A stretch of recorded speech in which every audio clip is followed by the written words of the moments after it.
Hello friends, welcome to Kalyani Sulagam. இன்றைக்கி இந்த வீடியோவில் ஒரு சூப்பரான சட்னி தாங்க அரைச்சி காமிக்க போகிறேன். இந்த சட்னியை இட்லி தோசை கூட வச்சு சாப்பிட்டிங்கன்னா ரொம்ப அட்டகாசமாக இருக்கும். இதுக்கு முன்னாடி நீங்கள் கண்டிப்பாக இந்த சட்னியை ட்ரை பண்ணி பார்த்துருக்கிறதுக்கு வாய்ப்பு இல்லை. அதனால் வீடியோவை ஸ்கிப் பண்ணாமல் ஃபுல்லாக பாருங்கள். தேவையான பொருட்கள்: குடைமிளகாய், கருவேப்பிலை, கொத்தமல்லி, இஞ்சி, பூண்டு, தேங்காய், புளி. மற்ற பொருட்கள் எல்லாம் என்னென்ன சேர்க்குறேன் அப்படின்றத பார்த்துக்குங்க. ஸ்டவ் ஆன் பண்ணி பேன் வச்சுக்கலாம். அந்த பேனில் எண்ணெய் சேர்த்துக்குங்க. ஒரு 2-3 ஸ்பூன் ஆயில் சேர்த்துக்குங்க. ஆயில் சூடான பிறகு 1.5 டீஸ்பூன் அளவுக்கு கடலைப்பருப்பு சேர்த்துக்குங்க. அதே அளவு உளுத்தம்பருப்பு சேர்த்துக்குங்க.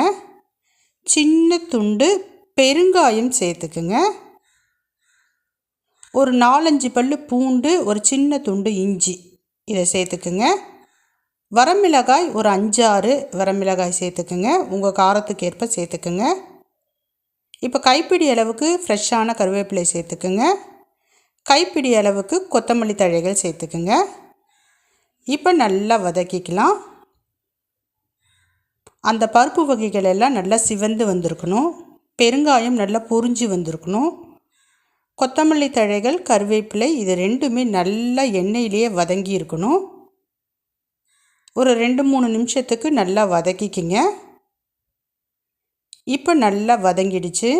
இதை ஒரு தட்டுக்கு மாற்றிடலாம், ஆறட்டும்.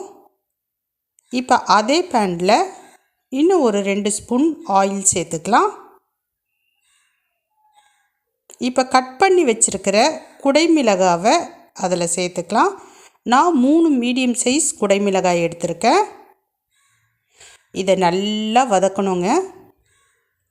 கொஞ்சம் டைம் எடுக்கும். பொறுமையாக நல்லா வதக்கிக்கலாம். அதனுடைய பச்சை வாசனை போகணும். அதில் இருக்கக்கூடிய நீர்ச்சத்து எல்லாம் நல்லா ட்ரை ஆகணும். அந்த அளவுக்கு நல்லா வதக்கிக்கலாம். இப்போ தேவையான அளவு உப்பு சேர்த்துக்கலாம். உப்பு சேர்த்துட்டு லைட்டாக வதக்கிட்டு ஒரு 5-8 நிமிஷம் அளவுக்கு அப்படியே சிம்மில் விட்டுடுங்க. அது நல்லா எண்ணெயில் நல்லா ஃப்ரை ஆகிடும். இப்போ பாருங்கள், நல்லா குடைமிளகாய் வதங்கிடுச்சு, நல்லா ட்ரை ஆகிடுச்சு. இப்போ ஸ்டவ் ஆஃப் பண்ணிவிட்டு அதே அனலில் கொஞ்சமாக தேங்காய், புளி சேர்த்து லைட்டாக வதக்கிக்குங்க. ஒரு 5 நிமிஷம் அப்படியே விட்டுடுங்க. அதுக்கப்புறமேட்டு ஆற விட்டுடுங்க. பாருங்கள், ரெண்டுமே நல்லா ஆறிடுச்சு. இப்போ மிக்ஸி ஜார் எடுத்துக்கலாம். அதில் முதல்ல வதக்கின ஐட்டத்தை சேர்த்துக்கலாம். பருப்பு பாதி பருப்பு சேர்த்துக்குங்க, பாதி பருப்பு நிப்பாட்டிடுங்க. இப்போ போட்டு லைட்டாக ஒரு 2 ஓட்டு ஓட்டிட்டேன். கடைசியாக குடைமிளகாவை சேர்த்துக்குங்க. நல்லா பார்த்திங்கன்னா அரைச்சி எடுத்துகிட்டு வந்துட்டேன். இப்போ ஃபைனலாக கொஞ்சம் பருப்பு நிறுத்தி வச்சுருந்தோம் இல்லைங்களா, அந்த பருப்பை சேர்த்து கொஞ்சம் கரகரப்பாக அரைச்சிக்கிங்க. அவ்வளோதாங்க, சூப்பரான குடைமிளகாய் சட்னி ரெடி. கடைசியாக தாளிச்சிக்கலாம்.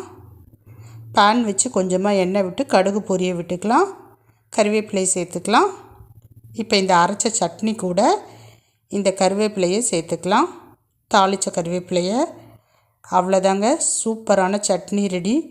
ரொம்ப சூப்பராக இருக்கும். புதினா சட்னியை விட ரொம்ப நல்லா இருக்கும். ட்ரை பண்ணி பாருங்கள். இட்லி தோசைக்கு அட்டகாசமாக இருக்கும். ரொம்ப நல்லாயிருக்கும். செஞ்சு பார்த்து எப்படி இருக்குது அப்படின்றத கமெண்ட் செக்ஷனில் சொல்லுங்கள். பாய்.